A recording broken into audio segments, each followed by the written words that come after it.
Controlling function, we need to understand that functions of management, one should always go for what is the standard set by the company. Amount of inventories to be maintained, all these are where you have the facts and figures properly, accurately. We call it as quantitative standards.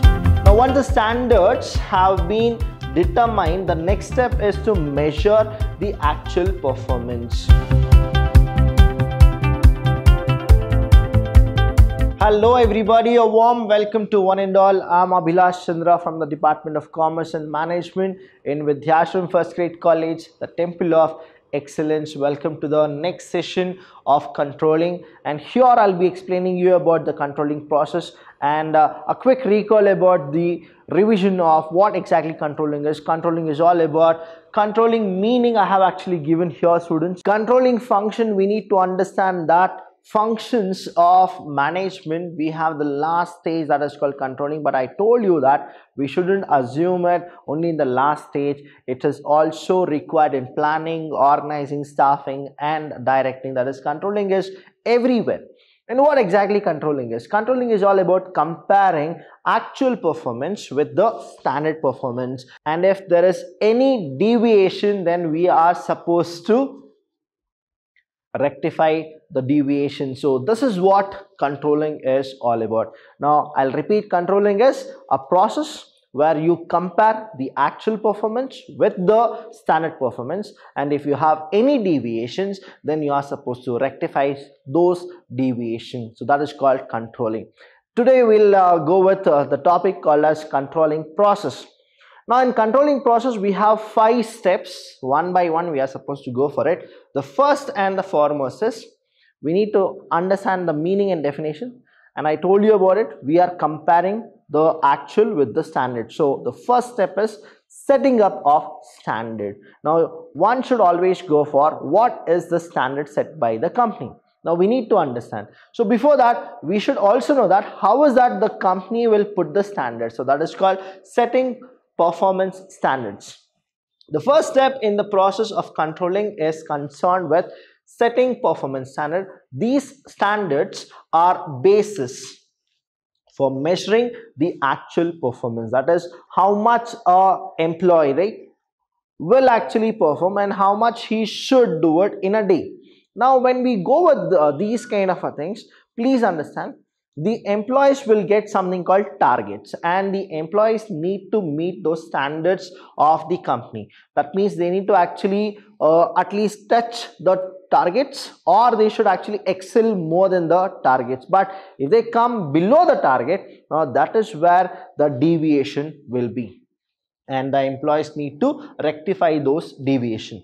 The Standards Act has a lighthouse that warns and guides. It's like a lighthouse. Now lighthouses are only for the boats and the ships that you're not supposed to come there, right? So that is what the lighthouse concept is all about.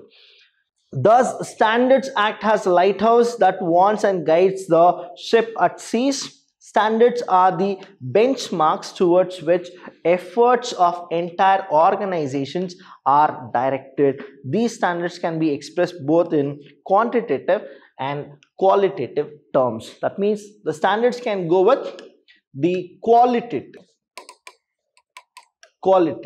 and quantitative. So you have both the qualitative as well as the quantitative. When you go with the qualitative, it cannot be measured accurately because it is not like the quantitative terms. When we go with the quantitative, you have the exact figures and you have the facts. Qualitative and quantitative, I'll be giving you an example of what exactly a quantitative looks like, what exactly a qualitative looks like. The first one is the quantitative standards. The first one is revenue to be earned. Now it will be in numbers, exactly. Units to be produced and sold. Say example, you will produce 5,000 units. Okay, and you are supposed to at least sell, say, 4,500 units. Now this is what in figures, exact. So quantitative can go exactly. Cost to be incurred, time to be spent in performing a task, amount of inventories to be maintained, All these are where you have the facts and figures properly, accurately. We call it as quantitative standards. When you go with qualitative standards, understand this: improving motivational level of employees. Now, how will you estimate those qualitative? It should be only in graph and in other pie charts, but here you will not get the exact number. Improving labor relations, improving the quality of products, and improving the goodwill, etc. So these are the qualitative and these are the quantitative. Please observe carefully. I'll repeat once again: qualitative you cannot measure in terms of number, whereas quantitative, right, you can actually measure in numbers. So after that, what happens is, now setting up of standard is done. Now you are supposed to measure the actual performance. Say example, now I told you about this. The standard is given. The standard is given, that is 4,500 units to be sold. Now you are supposed to calculate the actual. Now once the standards have been determined, the next step is to measure the actual performance. When they go for the actual performance measurement, what really happens here is the various techniques for measuring are sample checking. Now how many have actually gone with, or performance report, or personal observation. Now we got to know through our personal observation that the employee have actually sold the actual performance. It is 5,500 products he have already sold. Now his target was only 4,500, but he has sold how much? 5,500. Now that means what? This person has sold 1,000 units more.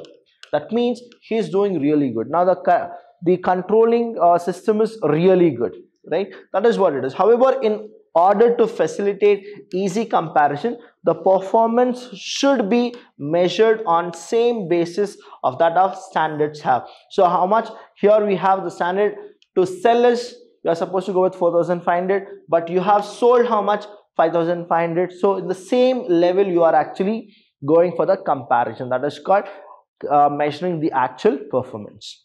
After that, you are supposed to know that how they will actually measure the performances. The first one is superior prepares a report regarding the performance of an employee. Now say example, I am the superior and you have sold 5,500 units. Now I'll prepare a special report. Various ratios will be actually calculated. That means you will be using the formulas, because it is not just like 5,500 you have sold. There are so many other things also which we need to control and we need to calculate the actual performance. So we use ratios like gross profit ratio, data turnover ratio, return on investment, we call it as ROI, return on investment, current ratio, and so on, are calculated periodic interval. It is what? Calculated periodic interval to measure company's performance. Say in small organization and the large organization, what really happens is, in a smaller organization, each and every quality can be checked, quantity can be checked. But whereas in the large organization, the technique of sample checking is used. That is, they will not go for entire bulk product. They only go for one or two samples they'll check and then they'll decide. So these are the techniques, these are the things how they measure the performance. Now later it is comparing the actual performance with the standard. So here what happened was, actual performance we have, that is say 5,500 units, and the standard is 4,500 units. Now it is all about comparing. So this step involves comparing the actual performance with the standard. When we go with actual with standard, the thing is negative. You are supposed to subtract it. For example, performance of a salesman in terms of units. So I have given you this kind of a thing. Now understand, you will get 1,000. Now this is what? Favorable. Favorable. That means the employee is doing really good. That is how you will actually compare the actual performance with the standard. Say example, it was unfavorable. Say an example I'll just give you here. One more example. This is what we had given the example. One more example. The actual was done say 3,000 units and the standard was say 4500. Now the negative it is, right, minus, so minus 1500. So this is unfavorable. So this time what is that you should do, and for this time what you are supposed to do, I'll tell you in the next step, and the next step is all about analyzing deviation. Now when you go for favorable or when you go for unfavorable, you should understand the deviation, why it has happened. When you go for favorable, what happens is why only that person got more units, why this person did not get more units. So when you go for analysis, then you'll understand that how to improve your controlling system. So when you go with the analyzing the deviation, some deviations, what really happens is, are possible in all the activities. That is, you have a deviation definitely. However, the deviation in the important area of business needs to be corrected more urgently as compared to the deviation in insignificant areas. Now there are two techniques where they go with it. The first one is called critical point control, and the next one is called management by exception. See here, critical point, in the sense, very crucial it is. You are supposed to only take those kind of deviations. You can't take everything. See, you can't control the entire organization. There are some which is very important, which should be brought to the notice of management. There are few things which is not so important. You don't need to actually tighten those systems. But still, I'll tell you, whether it is important or not, from the top to the bottom, you are supposed to have controlling only then when you have a discipline, when you have a proper material to control it, then your organization will be in your hand, or else it will be in some other's hand. Say example, we have got a news from the hike messenger saying that the top management, whoever were being hired for hike system, because of a wrong recruitment, the hike system was closed this year. So try to understand, even a company which is like doing really good, and because of their negligence, now the entire company shut down. So that is where controlling will be very, very important. Please do understand the next one. The next one here is critical point control. Critical point control is a 5-mark question for you. So you are supposed to understand what exactly is critical point system is all about. Now, since it is neither easy nor economical to check each and every activity in an organization, the control should focus on KRAs, that is key result areas. What is KRA? Key result areas, which act as critical point.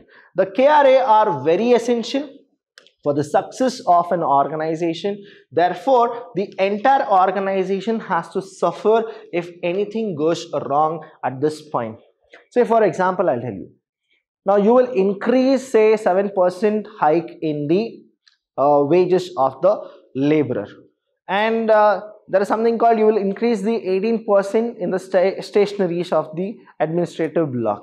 Now what happens is, 7% and 18% don't have a confusion. Okay, here I only increase 7%, but stationery I increase 18%. But what it is, the more problem is, it is not about increasing in the stationaries, but it is more problem is 7% in the laborers' wages. So that is what the critical point you are supposed to look into consideration. For example, in a manufacturing organization, an increase of 7% in labor cost is more troublesome than 18% increase in stationery expenses. So critical point, where exactly it is the labor cost. Next one we have is called management by exception. Again, it's a 5 marks question for you. What is management by exception? I've already done this management by exception in the second chapter, where you are supposed to go and check in the video of Vidhyaashram. Subscribe to the Vidhyaashram channel, and everything we are doing it only for the students for free. So understand about the management by exception. So management by exceptions or control by exceptions, it is also called control by exceptions, is an important principles of management control. It's a very important one. That is, according to this principle, an attempt to control everything results in controlling nothing. So understand, if you try to control everything, what the management by exception says, you will not control anything at all. So that is the reason you are supposed to know where you are supposed to control your system, where you are not supposed to. So thus only the important deviations which exceed the prescribed limit should be brought to the notice of management. Thus if plans provide for 3% increase in labor cost, deviation beyond 3% alone should be brought to the notice of the management. So if you go for 3%, if normally it is happening, no issues, you will not tell the management what exactly is happening, you will actually go for it. But above 3%, if you go for it, then that is where you are supposed to check and then tell the management about the process. This is called analyzing the deviation. And the last one here is taking corrective actions. We are supposed to now take corrective actions. If it is favorable, you will actually make the standard once again revised. But if it is unfavorable, you are supposed to take the correct actions. The last step in the process of controlling involves taking corrective actions. If the deviations are within acceptable limits, no corrections or measures should be taken. However, if the deviation exceed acceptable limits, they should be immediately brought to the notice of the management for taking corrective measures, especially in the important areas. So these are the things which you are supposed to go with. Now I told you about the entire controlling process, but a key note for you, this will come in your examination for 10 marks or 15 marks. You are supposed to write all the points. Please do write the flow chart about it. From the first one, when you go with setting of the standards, then you will measure the actual performance, then you will go for a comparison between the actual performance and the standards, and then you will go for analyzing the deviation. If any deviation is there, you know how to check the deviation. There are two techniques, critical path, and then you have something called management by exception, and later you will go for corrective actions, that is taking corrective actions. After that, here students, what is that you should do is you need to give conclusion for each and every answers whichever you write in the Mysore University. So these are the things which we teach you for free. Thank you so much. I'll see you when I see you.